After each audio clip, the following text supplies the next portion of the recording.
Aloha mea na hoa. Maloko ke kanikani a nui paahana o Kelemeke ia la. Nani ka nanea wale aku I ke kahi manawa I ka inu I ke kahi mea inu ku'una no o ka awa no ho'i. Many people observe that kava has a calming effect on the person.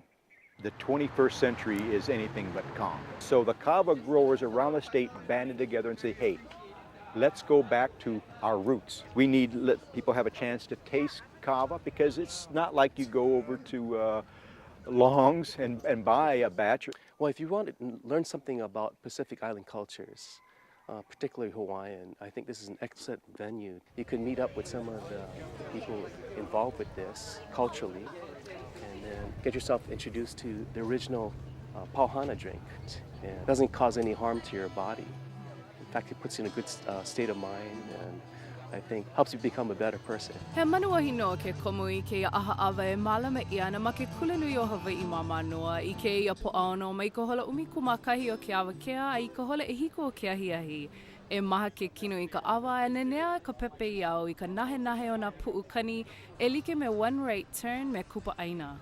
We'll have a lot of vendors procuring kava from various islands, including the South Pacific, like Fiji. And we'll have food, and we'll have a lot of music entertainment.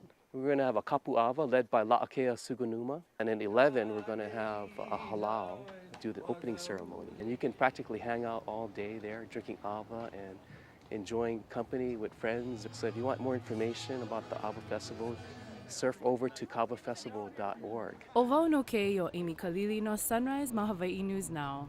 Aloha.